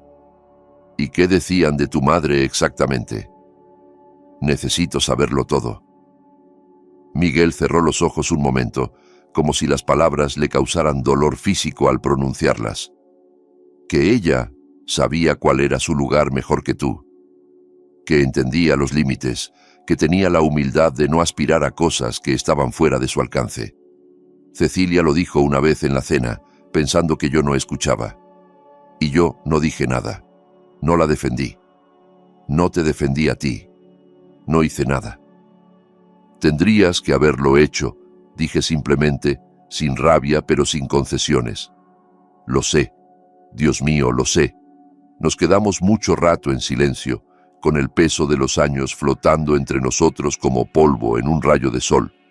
Afuera, el vecino cortaba el césped con ese zumbido constante que significa normalidad, vida cotidiana, cosas que siguen adelante sin importar los dramas privados que ocurren puertas adentro. «La casa va a ejecución hipotecaria», dijo Miguel al fin mirando al suelo. «Recibimos la notificación hace 2 semanas. No podemos pagar los atrasos, no podemos mantener las cuotas sin tu ayuda. Isabela ha tenido que devolver la mitad de su ropa, hemos cancelado las tarjetas, vendido el coche nuevo, y aún así no alcanza». «Lo sé», respondí. «He visto las notificaciones legales». «¿Las has visto?». Me miró con algo parecido a la esperanza. «Las he visto y las he ignorado, igual que tú ignoraste mi dignidad durante 5 años». La esperanza se apagó en sus ojos tan rápido como había llegado. «Vamos a perderlo todo, papá. La casa, el estatus, el respeto de la gente. Isabela ya no me mira igual. Creo que está empezando a darse cuenta de que sin tu dinero no soy nada de lo que ella pensaba que era. Sus padres no nos hablan desde la cena de Navidad. No sé qué voy a hacer. No sé cómo voy a salir de esto». «Lo averiguarás», dije sin crueldad pero sin compasión mal entendida. «Igual que yo aprendí a vivir sin un hijo que me respetara. Igual que aprendí a pasar la Navidad solo mientras tú celebrabas con gente que me consideraba inferior. Igual que aprendí que el amor de un padre puede sobrevivir a casi cualquier cosa, pero el respeto propio es algo que nadie debería sacrificar, ni siquiera por su familia». Las lágrimas empezaron a rodar por sus mejillas, silenciosas, de esas que salen cuando ya no queda energía ni para sollozar. «Te perdí, ¿verdad?», susurró. «Los elegí a ellos por encima de ti, y ahora te he perdido para siempre. Eres todo lo que me queda de mamá, la única conexión real que tengo con lo que fuimos como familia, y te empujé hasta que te perdí. Lo miré largo rato, viendo en él al niño que correteaba por estas mismas habitaciones, al adolescente que me pedía consejos sobre chicas, al adulto joven que me abrazó llorando el día que enterramos a María. Aquel hijo seguía ahí en alguna parte, enterrado bajo capas de ambición equivocada y elecciones cobardes. Miguel, dije por fin, no me perdiste, me entregaste. Hay una diferencia importante. Perderse implica un accidente, algo que ocurre sin intención. Tú me entregaste deliberadamente. Me cambiaste por la aprobación de gente que nunca te quiso realmente, que solo te quería por lo que podías darles, igual que tú me quisiste a mí por lo que podía darte. Asintió despacio, aceptando el golpe sin intentar esquivarlo. ¿Hay alguna forma en la que puedas perdonarme? ¿Alguna posibilidad de que podamos reconstruir algo de lo que destruí? Te perdoné hace meses, respondí, y era verdad. El perdón había llegado en algún momento de enero, silencioso como la nieve, mientras ordenaba los papeles de mi vida nueva. Pero perdonar no significa volver a como estábamos. No significa fingir que esto no pasó, que no me humillaste frente a toda la ciudad, que no dejaste que tu esposa me llamara hombre manso mientras tú callabas. Perdonar significa que ya no cargo con ese peso, que no dejo que la rabia me defina, pero no significa que vaya a volver a ser tu cajero automático, tu red de seguridad financiera, el padre que acepta migajas de atención a cambio de cheques mensuales. Entonces, ¿qué significa?, preguntó con la voz de alguien que genuinamente quiere entender, que está dispuesto a aprender aunque la lección duela. Me levanté y fui hasta la repisa de la chimenea, donde la foto de María compartía ahora espacio con una imagen nueva. Yo con Rosa y su familia en la comida de Pascua, rodeado de primos y sobrinos que me querían sin condiciones, la primera fiesta que había pasado en años con gente que genuinamente deseaba mi presencia. Significa que, si quieres una relación conmigo, tendrás que construirla desde cero, respondí, mirando la foto mientras hablaba. Ladrillo a ladrillo, como yo construí mi negocio, como construí esta casa, como construí todo lo que tengo. Significa que mostrarás respeto en lugar de exigirlo, que valorarás mi presencia en lugar de tolerarla, que tomarás decisiones basadas en lo que es correcto y no en lo que te resulta cómodo o conveniente. Me giré para mirarlo directamente. Y significa que la próxima vez que alguien, tu esposa, tus suegros, quien sea, intente excluirme de una reunión familiar o hablar mal de tu madre o tratarme como si fuera menos que ellos, recordarás esta conversación. Recordarás quién estuvo a tu lado cuando no tenías nada y quién te abandonó cuando dejaste de ser útil.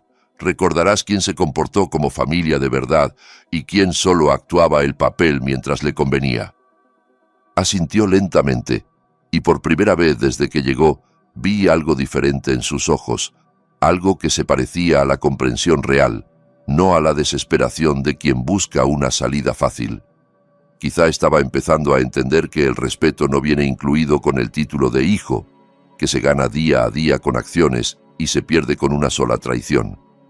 ¿Y la casa?, preguntó después de un silencio largo, muy bajo, casi avergonzado de preguntar. La casa ya no es mi problema, respondí volviendo a sentarme. Eres un adulto, Miguel. Tienes 41 años, una educación universitaria, experiencia laboral. Resuélvelo como lo resuelve la gente adulta. Busca un trabajo que pague lo suficiente para tus gastos. Vende la casa y compra algo que puedas permitirte. Deja de vivir por encima de tus posibilidades, esperando que otros financien el déficit. Aprende a vivir con lo que ganas, no con lo que deseas. Se incorporó lentamente del sofá, y por primera vez desde que llegó, lo vi con la espalda recta, los hombros hacia atrás, algo parecido a la dignidad regresando a su postura. Tienes razón, admitió. En todo, sobre la casa, sobre Isabela, sobre mí. Tienes razón, y me ha costado perder todo para darme cuenta. Mejor tarde que nunca, dije, permitiéndome una pequeña sonrisa, aunque nunca es tarde para empezar de nuevo. Caminó hacia la puerta y se detuvo antes de salir, con la mano en el marco, mirándome con una expresión que no le había visto desde que era adolescente, y vino a confesarme que había rayado el coche. Papá, por lo que valga, el día de la cena de Navidad, cuando te vi entrar con ese maletín y plantarte frente a todos ellos, exponiendo la verdad sin miedo, sin pedir perdón por existir, hizo una pausa buscando las palabras. Estaba furioso, estaba avergonzado, quería que te tragaras la tierra. Pero también, en algún lugar muy adentro que no quería reconocer, estaba orgulloso de ti. Orgulloso de que mi padre tuviera esas agallas, esa integridad. Lamenté no haber heredado nada de eso. Todavía puedes, respondí. La integridad no es algo con lo que se nace. Es algo que se elige cada día. Elige bien mañana, y pasado, y todos los días que vengan después. Asintió una última vez y se fue, cerrando la puerta con suavidad detrás de él. Me quedé un momento en el silencio de mi casa renovada, escuchando el ruido de su coche alejándose, pensando en todo lo que habíamos dicho y en todo lo que quedaba por decir. No sabía si volvería, si realmente era capaz de cambiar o si solo estaba diciendo lo que creía que yo quería oír. Pero por primera vez en 5 años, esa incertidumbre no me pesaba. Había hecho mi parte, el resto dependía de él. Fui a la cocina y me serví un vaso del buen whisky, ese que ya no necesitaba reservar para ocasiones especiales, porque cada día de mi libertad era una ocasión especial. Salí al porche trasero, donde la primavera estaba llegando a Monterrey, con su promesa de flores nuevas y aire templado. En 4 meses cumpliría 63 años. María llevaba 8 años bajo tierra, 8 años de un duelo que había confundido con una excusa para abandonarme. Había desperdiciado 5 de esos años siendo un mártir para gente que no valoraba el sacrificio, construyendo una jaula dorada para otros, mientras yo me quedaba afuera mirando por los barrotes. No pensaba malgastar ni un día más. El teléfono vibró con un mensaje de Rosa. Comida el domingo en casa. Los niños quieren enseñarte sus proyectos del colegio y preguntarle al tío Daniel cómo se construye una casa. No aceptamos excusas. Sonreí y respondí inmediatamente. No me lo pierdo por nada del mundo. Llevo postre. Guardé el teléfono y me quedé mirando el atardecer. Los colores pintando el cielo sobre los techos de Lomas del Sur, sobre una ciudad que seguía su ritmo sin preocuparse por los dramas de familias rotas y reconciliaciones inciertas. Había descubierto algo importante en estos meses. La familia de verdad no es la que te toca por sangre ni la que te impone el matrimonio de un hijo. La familia de verdad se encuentra entre personas que genuinamente quieren que estés ahí, que celebran tu presencia en lugar de tolerarla, que te valoran por quien eres y no por lo que puedes darles. Todo lo demás es teatro caro, y yo había terminado de comprar entradas para obras en las que ni siquiera me dejaban subir al escenario. El whisky me supo a libertad, a noches sin ansiedad financiera, a mañanas sin la presión de ser el sostén invisible de nadie. El futuro se veía exactamente tan brillante como yo estuviera dispuesto a construirlo y había descubierto que todavía me quedaba mucha construcción por delante.